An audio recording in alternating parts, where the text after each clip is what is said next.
दोस्तों आज की इस वीडियो में जो सवाल मैं आपको करवाने वाला हूं, ये जो सवाल है बहुत ज्यादा इंपॉर्टेंट है। चाहे आप किसी भी कंपटीशन एग्जाम की तैयारी कर रहे हो, चाहे आप किसी भी कक्षा में पढ़ते हो, इस तरह के सवाल आपके सामने जरूर से आ ही जाते हैं।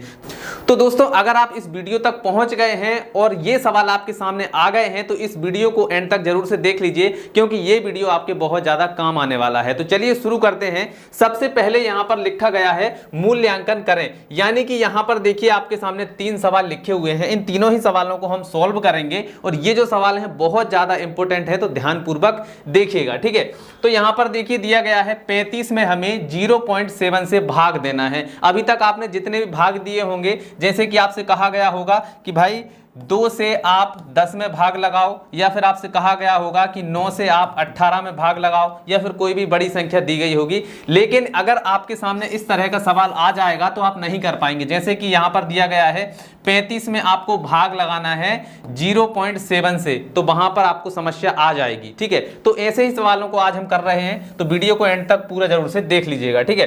तो पहला सवाल हमारा है कि 35 में हमें 0.07 से भाग देना है। दूसरा सवाल है हमें 2.5 में इस इतने बड़े नंबर से भाग देना है। जब ऐसे सवाल आएंगे तो कैसे करेंगे? चलिए हमारा जो पहला सवाल है इसको हम हल करते हैं। तो यहां पर लिखा हुआ है 35 में हमें भाग देना है 0.07 से, तो कैसे देंगे? सबसे पहले सवाल को लिख लेते हैं कि भैया हमें दिया गया है 35 में हमें भाग देना है 0.07 से, ठीक है। तो आपको पता है कि जब कोई संख्या इस रूप में लिखी हो तो हम उसको बटे के रूप में लिख सकते हैं। तो हम यहां पर लिख सकते हैं कि भैया 35 बटे यहां पर हमें दिया गया है 0.07, ठीक है। अब यहां पर हमने इसको बटे के रूप में लिख लिया।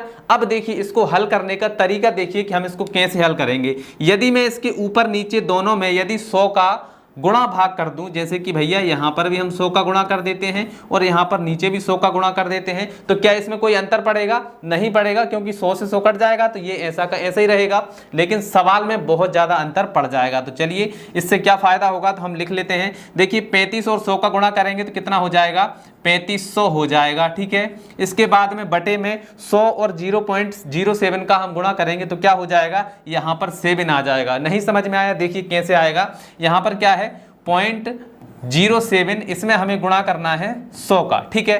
तो देखिए क्या हो रहा है, यहां पर ये जो है ये दशमलव है, दशमलव के नीचे हम 1 लिखेंगे और यहाँ पर क्या है 2 अंक हैं तो 2 जीरो लगा देंगे। 100 से 100 कट जाएगा तो यहाँ पर क्या आ जाएगा? 7 आ जाएगा, मतलब दशमलव हट जाएगी, ठीक है। तो यहाँ पर भी हमने वही किया है कि दशमलव को हटा दिया है, ठीक है। अब देखो हमारा जो सवाल है कितनी आसानी से हो जाएगा। 7 से इसको काट दो तो यहाँ पर देखिए 7 एकम 7 और यहाँ पर 7 पंजे 35, 2 जीरो है तो 2 जीरो लगा दो और यहाँ पर फाइनल आंसर आ गया है हमारा 500। और यही जो है आपका क्या है आंसर निकल कर आ गया है। देखिए कितना आसान है। इतने आसान तरीके से यदि आप भाग देने बैठेंगे तो नहीं होगा, वहां पर गलती हो जाएगी, ठीक है। चलिए अगला सवाल देखते हैं। इसी प्रकार का हमारा एक और अगला सवाल है, तो इसको ध्यानपूर्वक देखिएगा।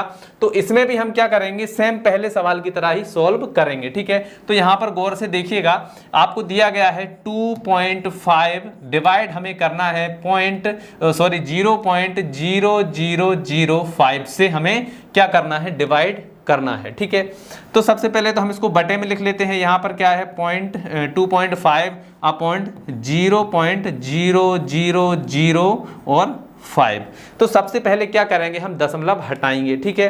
तो दशमलव हटाने के लिए हम क्या करेंगे यहां पर, तो यहां पर देखिए हम गुणा करेंगे। किस संख्या का गुणा करेंगे? तो देखिए यहां पर दशमलव है, दशमलव का 1, ठीक है। और कितने अंक हैं? 1 2 3 4, 4 अंक हैं तो 4 जीरो लगा देंगे। 1 2 3 4, ठीक है। अब इसका हमने गुणा किया है तो इसी का भाग भी करना पड़ेगा, ठीक है। तो हम इसका भाग भी लगा देते हैं। तो यहां पर आ जाएगा भैया, ये हमने इसका भाग भी लगा दिया है, ठीक है। अब देखिए कोई अंतर पड़ेगा नहीं, इससे ये कट जाएगा और यहां पर कोई भी अंतर नहीं पड़ेगा, ठीक है।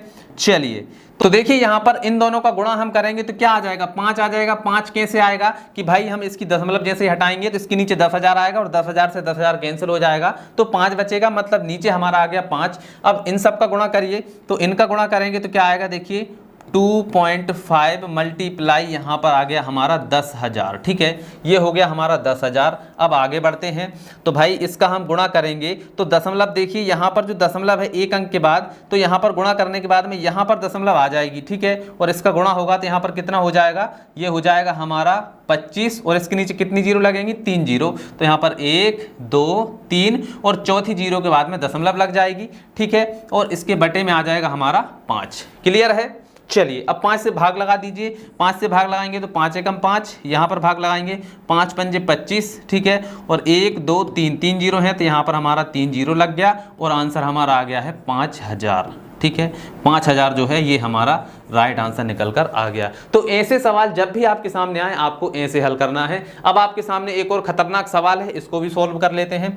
ये भी कोई बड़ा वाला सवाल नहीं है, ये भी बहुत आसान तरीके से सॉल्व हो जाएगा। ठीक है, चलिए अब जो हमारा तीसरा वाला सवाल है इसको हम यहाँ पर लिख लेते हैं। तो क्या आ जाएगा 136.09।